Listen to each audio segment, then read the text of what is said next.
कोई Indian specific problem भी है जो इंडियन मेल फेस करते हैं और अदरवाइज दूसरी कंट्रीज में नहीं होती? हिंदुस्तान, हाँ, पाकिस्तान, हाँ, बांग्लादेश और श्रीलंका, ओके, यहाँ 2 ऐसी बीमारी हैं जो शायद दुनिया में नहीं होती। ओके, कौन सी? एक को कहते हैं धात सिंड्रोम। आपने सुना होगा कि बहुत सारे आयुर्वेदिक जो टेक्स्ट है उसमें वो कहते हैं कि साहब आपका धातु को बचा के रखना है। वो होता क्या है, वो ये कहते हैं कि साहब 40 बूंद खाने के बिल्कुल गहरे रस से आपका 1 बूंद खून बनेगा। ओके, 40 बूंद खून से आपका 1 बूंद मैरो बनेगा। ओके, और 40 बूंद मैरो से 1 बूंद वीर्य बनेगा। तो ये कहानी इतने समय से ये पूरी की पूरी आ गई है कि बहुत से यंग लड़के जिनको एंजाइटी होती है, डिप्रेशन होता है, कहीं ना कहीं प्रॉब्लम होती है, टेंशन होती है, उनको एक चीज दिखनी शुरू हो जाती है जो कभी कहीं नहीं होती, क्योंकि ये धात सिंड्रोम में सीमन यूरिन में निकलना शुरू हो गया है। अब वो दिखता है, होता नहीं है। तो अगर आप उनसे पूछेंगे कि साहब क्या प्रॉब्लम, बोले डॉक्टर साहब दुखी हूँ, डिप्रेस्ड हूँ, हिल नहीं पाता, ताकत खत्म हो गई है, थकावट रहती है, और एक बात आपको और बता दूं, धात जा रहा है। अच्छा। अब वो धात जा रहा है क्या है कि उसको ये दिखने लगता है कि यूरिन के अंदर सीमन आने लगा है। तो अच्छा। अगर धात आने लगा है तो इसका मतलब यह है शरीर की पूरी ताकत जा यूरिन रही में है। निकलने लगी है। तो जब आप पेशेंट से कहते हो कि भाई एक बात सुन मेरे भैया, तो एक काम कर, जब धात जा रही हो तो यूरिन ले आ, टेस्ट करके देख लेंगे। जब भी ये यूरिन लेके आएंगे कुछ नहीं निकलता। पहली बात तो आप भी समझ लो, क्योंकि कोई रास्ता ही नहीं है। और नंबर 2, बहुत सी बार कहेंगे कि जी जब वो निकल जाता है एकदम से निकलता, ला नहीं सकते सैंपल को। तो ये धात होती है। अच्छा। अब धात क्या है?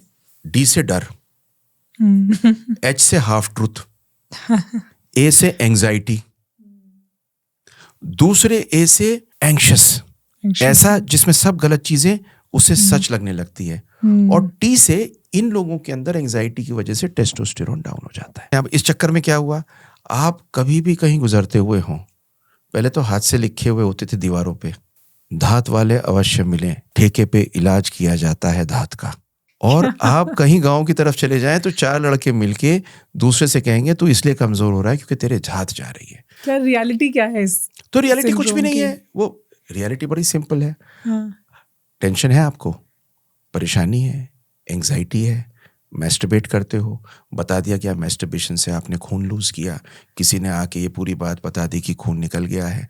परेशानी को लेके और एंग्जाइटी को लेके वो एक जगह चिपक गया, धात सिंड्रोम। एक ये है प्रॉब्लम, दूसरी नाइटफॉल। एक मिनट, बट धात पे मुझे क्लैरिटी नहीं रही, तो ये एक्चुअली में होता नहीं नहीं होता है कुछ नहीं है। ये तो कोई बीमारी थोड़ी है, ये तो और ये व्हाट्सएप बना दिया गया है। ये तो व्हाट्सएप यूनिवर्सिटी की बड़ी कहानी, बड़ी भारी कहानी है ये। अच्छा। ये होता कुछ नहीं है। Okay. There is no semen which can come in urine. But the story of Dhaat syndrome is so common. Dhaat is just A it's figment totally made a up. figment of the imagination which people start seeing because they feel they are in fatigue and they are in anxiety. And they say ये हो क्यों रहा है? Because of Dhaat that I am passing. ये इतना common है, पूछिए मत। एक बीमारी जो ज़्यादा हमारे इलाके में होती है, I went to this conference where I had a lecture. So there were a lot of very, very famous andrologists from all over the world who were there. So there was a topic on non-consummation of marriage. मतलब शादी के बाद में intercourse नहीं हो पाया। तो this famous American professor just stood up. He said, "I've never seen this before." So there is no non-consummation of marriage in their society. Okay. But in our society, there is phenomenal non-consummation of marriage. And what's the root cause of it? The root cause is there is no sex education. Zero. अब आपको मैं example देता हूँ। जिस area में मैं रहता हूँ उसमें पहले जमाने में लड़के को लेके आते थे और कहते थे डॉक्टर साहब डॉक्टरी करानी है। लड़की ने घर पे जाके बताया कि लड़का कुछ नहीं कर पाया, तो इसकी डॉक्टरी करके बता दो ये ठीक है या नहीं, तब लड़की को भेजेंगे। इनवेरिएबली उस बच्चे को पता ही नहीं कि करना क्या है। आप सरप्राइज होंगे मेरी बात पे, मैं आपको आज सच बता रहा हूँ, उसे पता ही नहीं है कि करना क्या है। So the fact that there is no sex education, the fact that people are very, very less, have a very less understanding. एक जमाना, आज तो pornography ने wrong education कर दी, पर एक जमाना था when there was no education. सब एक्सट्रीम्स में ही जी रहे हैं. एक्सट्रीम में जी रहे हैं. So it was non-consummation of marriage. So the marriage would go on for some time without any consummation.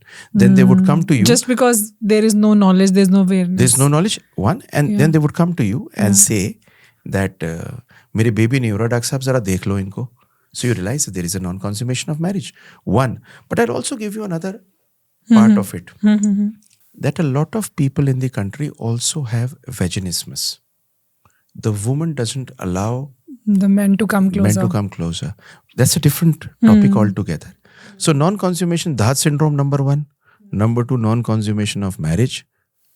That happens mostly over here. It does not happen in the West. And the third important thing is, I talk of one thing which should happen. Schools should have sex education. Right. Unfortunately, you know what's happened? Schools don't have sex education and the education has become pornography. And आपको एक और बात बताता हूँ. हमारे देश में women पे कितना अत्याचार है. अगर सेक्स एजुकेशन प्रॉपर हो जाए तो आदमी ठीक हो जाए. Absolutely. और यहाँ के बच्चे Very को true. औरत की रिस्पेक्ट करना तब समझ में आएगा जब वो प्रॉपरली एजुकेट होगा. Exactly. Right. So education, sex education is very much needed. I hope our country reaches that state very soon जहाँ पर ये चीज़ नॉर्मल हो जाए, सेक्स एजुकेशन मिले. लगता है आपको कुछ आगे आने वाले सालों में कोई स्कोप है, कोई होप है? पता नहीं, मुझे तो ये महसूस होता है कि there are so many stigmas, there so many, इतनी कहानी होती है. सेक्स ओपन में कोई बोल नहीं सकता. सेक्स की कहानी होते ही आदमी चला जाता है, ढक लेता है. बच्चा अपने माँ बाप से बात नहीं कर पाता सेक्स की. कोई एजुकेशन जीरो है, स्कूल में टीचर नहीं बोल पाता, एनकरेज नहीं करते. I do not know. I wish it could happen as soon as possible. Yeah, but चलो at least here through these podcasts we have I think you're doing a great job. the right to speech and we can at least do our job. I think so. I think so too. And on this point, I would really like people who are watching this episode to share it to as many people as they can. क्योंकि otherwise it's very difficult to get all this knowledge. और वो भी इस तरह के एक expert doctor, India के इतने established डॉक्टर के थ्रू आपको ये सब जानने को मिल रहा है. It's very rare. You will hardly find it anywhere. तो इसको जितना हो सके अपने दोस्तों में ज़रूर शेयर करें. People need this. Yeah. And the only way we as a community can be better, if they see it, they share it, Yeah. more and more people may see it. And if they see it, probably the world will be a better world. A better place to live. Yeah, that's true. And there is a reason कि हम इसको इतना simple language में रखते हैं ताकि ज़्यादा से ज़्यादा लोग इन डिस्कशंस का फ़ायदा ले सकें. Thank you for watching this clip. पूरे एपिसोड में हमने और भी बहुत सी ऐसी खास बातें की हैं जो आपके लिए जाननी बहुत ज़रूरी है. अगर पूरा एपिसोड देखना चाहें तो उसके लिए डिस्क्रिप्शन में दिए गए लिंक पर विजिट करें.